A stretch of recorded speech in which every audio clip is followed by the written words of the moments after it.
Bonsoir, bonsoir B. Tu me dis là de ne pas t'attendre parce que tu vas rentrer très tard à cause des embouteillages. Le matin en sortant ici, tu m'as dit que vous avez un séminaire. Et le séminaire là, c'est à la Texaco Omnisport. On habite à Santa Barbara. Texaco Omnisport, Santa Barbara, c'est 12,4 km. Tu vas rentrer très tard à cause des embouteillages. Comment? C'est pour ça que depuis 15 heures, tu me harcèles avec les appels. Parce que ta réunion était censée finir à 15 heures. Tu étais censé rentrer un peu plus tôt du travail aujourd'hui, vu que d'habitude, tu rentres à 18 heures.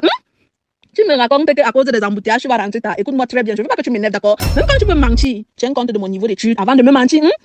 Papa, vitesse est égale à la distance divisée par le temps. Ça veut dire que le temps est égal à la distance divisée par la vitesse. Je me trompe.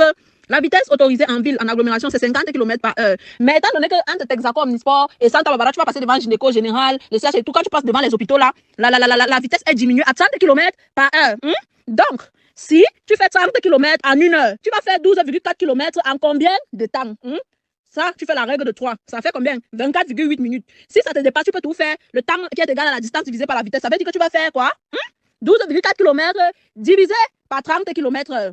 Ça va te donner le temps exact que tu dois faire, qui est toujours 24,8 minutes. Bon, j'arrondis à 30 minutes parce qu'elle me dit que le temps que pour toi de recevoir mon message ici là, parce que tu m'as envoyé ton message à 16h17, j'ai un peu perdu le temps avant de te répondre. Donc, je te donne quand même, j'arrondis à 30 minutes, je te donne sensiblement 5 minutes de tolérance. Vu l'état de la route, je vais t'ajouter 15 minutes.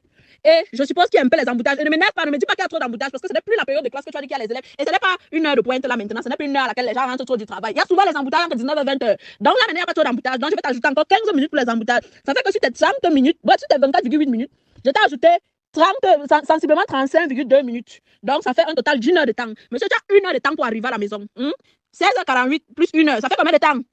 Ça fait 17h48. Je t'attends devant mon portail à 17h48.